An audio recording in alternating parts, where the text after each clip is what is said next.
இந்த கோழி நம்மள படுத்துற பாடு கொஞ்சம் நஞ்சம் இல்லைங்க. ரொம்ப படுத்துது. இந்த எருவெல்லாம் ஃபுல்லா கெளச்சு கெளச்சு விட்டுருது. காலையிலயும் சாயந்தரம் நான் கூட்டிட்டே தான் இருப்பேன். ஆடு, மாடு கட்டணும் இல்லைங்களா? அந்த இடம் சுத்தமா இருக்கணுங்கிறதுக்கோசரம் கூட்டி கூட்டி கொண்டு வந்து கொட்டிருவேன். குப்பையில கொட்டிருவேன்.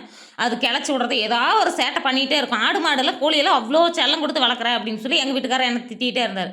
சரி போ நம்மள மாரி தானே அதுவும் ஒரு ஜீவன் தானே அப்படின்னு சொல்லி அதுக்கு செல்லம் குடுத்தது எனக்கே தான் வேலை வைக்கிறான். கொஞ்ச நேரம் கூட ஒரு 5 நிமிஷம் போல கூட நம்ம சும்மாவே உட்காரவே முடியாதாட்டுருக்குங்க. ஏதாவது ஒரு வேலை இந்த வேலை, அந்த வேலைன்னு மாத்தி மாத்தி செஞ்சுக்கிட்டே இருக்கணும் போல இருக்கு. தம்பிங்க 2 பேரும் அம்மா இன்னைக்கு ஞாயித்துக்கிழமை நீங்க கோயிலுக்கு போயிட்டு வந்தீங்கல்ல, எங்களுக்கு ஏதாவது ஈவினிங் போல செஞ்சு குடுங்க அப்படின்னு சொல்லி சொன்னதுனால தம்பிங்களுக்கு வந்து பாறை மீனுனா ரொம்ப பிடிக்குங்க. ஒரு 1 கிலோ மட்டும் எடுத்துட்டு வந்து அதிலேயே ஃப்ரை தனியா பண்ணிட்டு, அப்புறம் குழம்பு தனியா வச்சுட்டோம். மீன் குழம்பு இன்னைக்கு சாப்பிடுறத விட நாளைக்கு காலையில இல்லைன்னா நாளைக்கு சாயந்தரம் வந்து சுட வச்சு சாப்பிட்டோம்னா அவ்வளோ டேஸ்ட்டா இருக்கும். சூப்பராவும் இருக்கும்.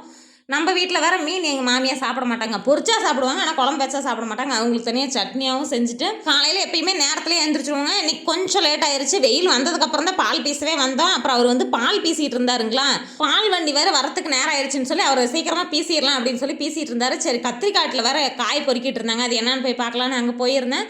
அங்க போய் பார்க்குறப்ப ஒரு செடி தவறாம 10 காய் கொஞ்சம் பெருசு பெருசா இருந்தது. எப்பயுமே ஒவ்வொரு சாக்கு மாத்தி மாத்தி கொண்டு வர சொல்லுவாங்க. இன்னைக்கு வந்து பொட்டாஸ் சாக்குல கொண்டு வர சொல்லிட்டாங்க. அதனால பொட்டாஸ் சாக்குல தான் இன்னைக்கு மார்க்கெட்டுக்கு காய் கொண்டு போனோம்.